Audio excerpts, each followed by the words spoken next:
வாலிபனே எங்கே? வசனம் மேல மேல அதுக்கு மேல என்னமா? வாலிபன் தன் வழியை எதனால் சுத்தம் பண்ணுவான்? வாஷிங் பவுடரா? அவருடைய வசனத்தினால தான் என்ன பண்ணுவான்? சுத்தம் பண்ணுவான். தெரியுமா? இப்போ நான் ஒரு கதை ஒன்று சொல்றேன். பிரசங்கி 2ஆம் அதிகாரம் 11வது வசனம். தெரியுமா? நான் டிஸ்பிளேல போடுறேன். இந்த வசனத்தை எல்லாம் பார்ப்போம், படிப்போம்.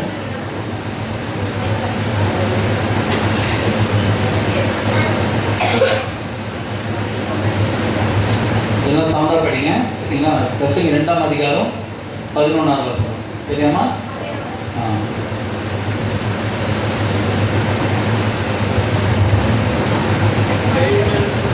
படிக்கணும்.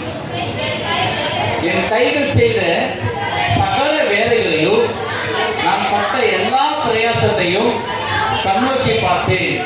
இதோ எல்லாம் மாயையும் மனதுக்கு சஞ்சலமாய் இருந்தது. சூரியனுக்கு கீழே பலன் என்ன இல்லை? ஒண்ணுமே இல்லை. என்னமா இல்லை? ஒண்ணுமே இல்லை. இப்போ நான் ஒரு கதை சொல்றேன். ஒரு வைர வியாபாரி இரவும் பகலும் கஷ்டப்பட்டு என்ன பண்ணாரு? தன்னுடைய வைரத்தை நல்லா இன்னும் பணம் சம்பாதிக்கணும் ஆசையில் நிறையா என்ன பண்ண சம்பாதிக்க ஆரம்பிச்சாரு. நிறைய இடத்துல போய் என்ன பண்ணாரு? வைரத்தெல்லாம் விற்றாரு. அநேக பணத்தை சேர்த்து என்ன பண்ணாரு? கொண்டு போனார். என்ன பண்ணாருமா? கொண்டு போனார். இந்த பணம் என்னை ஆசீர்வதிக்கும், இந்த பணம் என் வாழ்க்கையில் மேன்மைப்படுத்த சொல்லி என்ன பண்ணாரு? இந்த பணத்தை கட்டி மூட்டையை கட்டி என்ன பண்ணாரு? இந்த வைர வியாபாரி எல்லா வைரத்தை விற்று என்ன பண்ணாரு? கொண்டு போனார். அவர் கொண்டு போகிற இடத்துல என்ன ஆயிடுச்சுமா? ஒரு இடத்துல ஒரு கார் வந்து நிறுத்திட்டாரு. அந்த இடம் வந்து சின்ன குறுகலான ஒரு பாதையாக இருக்குது. ஏன்னு சொன்னால் அவர் என்ன பண்ணார்? பணத்தெல்லாம் எடுத்துட்டு ஒரு முக்கியமான இடத்துல வைப்பார். தேவைப்பட சொல்ல எடுத்து போகுது. அவர் குறுகலான பாதைனால என்ன பண்ணாரு?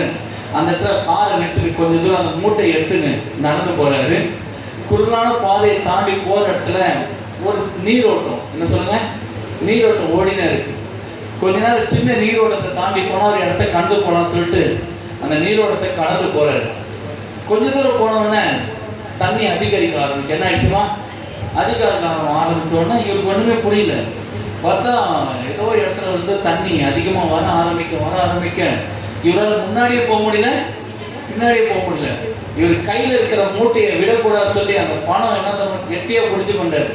என்ன பண்ணுன்னு தெரியல. ஆனால் தண்ணி அதிகரிக்கிறது. எப்படியாவது நீந்தி என்ன பண்ணலாம், முன்னேறல சொல்லி போகலாம் சொல்லிட்டு கொஞ்சம் கொஞ்சமா போறாரு. ஆனால் அவரால் வெயிட் தாங்க முடியாத பணத்தை என்ன பண்ணிடுறாரு? போட்டவன கத்த ஆரம்பிக்கிறாரு. ஐயோ என்னோட பணம்லாம் என்ன பண்ணுது? ஆத்துல அடிச்சுட்டு போய் யாராவது என்ன பண்ணுங்க, பணத்தை காப்பாத்துங்க சொல்லி என்ன பண்றாரு? கத்துறாரு. என்ன கத்துறாரு? என் பணத்தை காப்பாத்தணும். இது தூரத்துல ஒருத்தர் என்ன பண்றாரு? அந்த எல்லையில மீன் பிடிச்சிருந்தாரு. என்ன பண்ணாருமா? மீன் பிடிச்சாரு. அவர் கேட்டார், என்னடா இது? ஏதோ ஒரு மனுஷன் கத்துற சொன்னா, ஐயா என்ன ஆச்சு? ஐயா என் பணம் அடிச்சுட்டு போகுது, தயவுசெய்து பணத்தை எப்படியாவது மீட்டு கொடுங்க சொன்ன உடனே இந்த மீனவர் என்ன பண்ணாரு? கடகடன் அந்த ஆத்து நீர்ல குதிச்சு எப்படியாவது பணத்தை மீட்கணும்னு சொல்லி ஓடி போய் என்ன பண்ணாரு? அந்த பணத்தை என்ன பண்ணாரு? எடுத்துட்டாரு. என்ன பண்ணாருமா? அந்த பணம் மூட்டை எடுத்து நீங்க வர்றாரு. ஐயா உங்க பணத்தை நான் என்ன பண்ணேன்? எடுத்துட்டு வந்துட்டேன், வாங்கன்னு கத்துறாரு. ஆனா அந்த அவர் எங்க பண்ணாரு? என்ன பண்ணாரு? எப்படி அந்த தண்ணி அந்த பணத்தை அடிச்சுட்டு போச்சோம், அதே போல இந்த மனுஷன் என்ன பண்ணிச்சு? அந்த நீரோட்டம் அடிச்சுட்டு போயிடுச்சு. அந்த தண்ணி ஏற ஏற அந்த பணம் அடிச்சுட்டு போகுது. நெக்ஸ்ட் நமக்கும் அந்த தண்ணி பாதிப்பு கொண்டு வர சொல்லி அந்த மனுஷன் என்ன வரல? உணர்வு வரல. அவர் என்னெல்லாம் ஒன்னே ஒண்ணுதான். அந்த என்ன வந்தது? ஆமா, பணம். கடைசியில தன்னுடைய ஜீவன் என்ன பண்ணாரு? நஷ்டப்பட்டு அவரால் கரை ஏறி என்ன பண்ண முடியல? முன்னேற முடியல. வாலிப பிரயத்தை சில வேலை நம்முடைய வாழ்க்கையில் அதுதான். நம்ம நோக்கெல்லாம் ஒன்னே ஒண்ணுதான் இருக்கும். என்னவா இருக்கும்? எப்படியாவது பணத்தை சேர்த்தணும், எப்படியாவது வாங்கலாம். ஆனா இந்த வசனம் சொல்லுகிறது, உன் கைகள் செய்த சகல வேலைகளிலும் நான் பட்ட எல்லா பிரயாசத்தையும் கண்ணோக்கி பார்த்தேன். இதோ எல்லாம் எப்படி இருக்கு? மாயம் மனதுக்கு எப்படி இருக்கு? சஞ்சலம். சூரியனுக்கு என்ன இல்லை?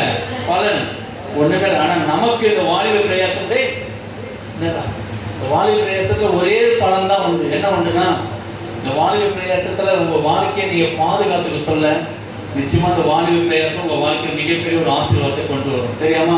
நம்முடைய வாழ்க்கையில ஒரு விஷயம் கடந்து போயிடுச்சுன்னா அதே நீங்க யோசிக்காதீங்க. கடந்து போச்சு எல்லாம் நல்லது தான். நம்ம ஜீவனை மட்டும் நம்ம என்ன பண்ணக்கூடாது, நஷ்டப்பட்டு கூட. நம்ம ஜீவனை நஷ்டப்பட்டு யாருக்கும் என்ன இல்லை, ஆமாம், பலனே கிடையாது. இந்த சூரியனுக்கு கீழே எல்லாமே என்ன மாயை தான் இருக்கு. நீங்கள் செய்ய வேண்டியதெல்லாம் ஒன்றே ஒன்று தான், தேவனுக்கு பயந்து நடக்க சொல்ல உங்கள் வாழ்க்கையை கர்த்தர் என்ன பண்ணுவார், மேன்மைப்படுத்துவார். சரியாம்மா? கர்த்தர் வாசிப்பு கையில் தட்டுவோமா? இப்போது கூட நம் வேத வசனத்துக்கு நேராக கடந்து போவோம். ஒரு வசனத்தை எடுத்து வாசிப்போம். கர்த்தர் வாசிப்பார். 1 கொரிந்தியர் 9ஆம் அதிகாரம் 24வது வசனம். தம்பி இதை கட் பண்ணி வேத வசனம் நேராக கடந்து